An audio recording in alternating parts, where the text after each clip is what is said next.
Sempo delivers cash aid for the unbanked in crisis. Digital money is becoming the go-to vehicle for serving people recovering from disaster. But when those in need have no smartphones or bank accounts, aid organizations have to distribute cash more creatively. That's why Sempo is one of CoinDesk's projects to watch 2023. The problem: humanitarian aid has undergone a radical transformation in the last decade because non-governmental organizations (NGO) have largely reduced their efforts for giving out in-kind donations such as food, clothing, and medical supplies in times of crisis. Now, cash is making up an increasingly large portion of all humanitarian aid. Cash, unlike in-kind donations, lets recipients make their own choices about when and how to care for themselves and their families in emergency situations. However, distributing cash aid comes with its own challenges. Moving physical cash around can be difficult and dangerous, especially in the aftermath of natural disasters. Other issues like corruption or currency devaluation can also be a problem. Digital cash transfers can make things easier, but not everyone who needs aid has a bank account or access to the internet. Crypto has been floated as a potential solution to these issues, but how can crypto serve disaster victims who do not have smartphones, bank accounts, or internet access? Read profiles of all of the projects to watch 2023.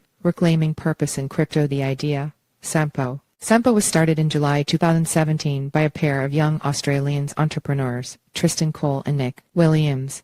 Their inspiration was a Web2 humanitarian aid distribution platform called Give Directly, which allows donors to send cash to people living in poverty. What they do is give people money in Africa and other underserved communities, Cole said. They raise funds in places like Australia and the United States all over the world, and they give people money. And for me, I found that very interesting. Cole pointed out that 90% of money sent through Give Directly goes to beneficiaries. With traditional NGOs, it's not that at all, Cole said. Overhead costs and administrative fees for traditional donation methods can eat up as much as 30% of the cash value. I was like, why can't we do this with Oxfam or any of these other NGOs?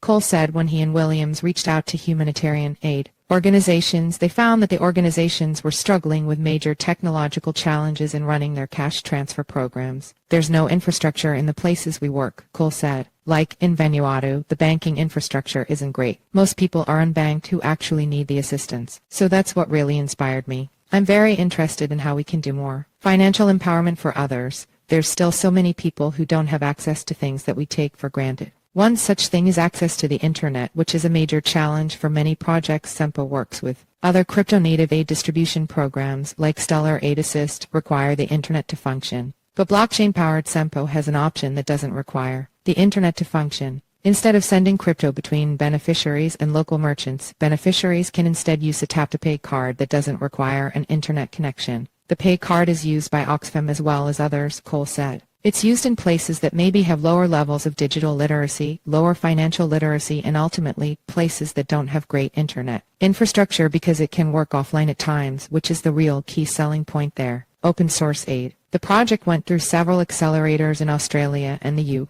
US, including DLab, an early-stage crypto accelerator. Between all the programs, Sempo's founders raised approximately $450,000, a little over $300,000. It's pretty much been bootstrapped the whole way, Cole told CoinDesk. Just Nick and myself funding it and revenue from customers. Williams left Sempo in 2021, according to his LinkedIn profile. Sempo's core infrastructure was made open source in 2019, which means organizations that want to run projects on Sempo don't need to pay for the privilege of doing so, something that was important to Cole, who wanted to make the software accessible to organizations helping people in need. There are a number of organizations, including the Red Cross, who use the open source software for free, said Cole. However, if organizations aren't tech-savvy enough to set up and run the project on their own using Sempo's free tutorials, they can use Sempo's hosted model, paying Cole a software service fee and consulting fees to get their help designing and running the project. It's much more hand-holding from the start of the program, the ideation phase, all the way to monitoring, evaluation, and then scaling it up, Cole said of the hosted model.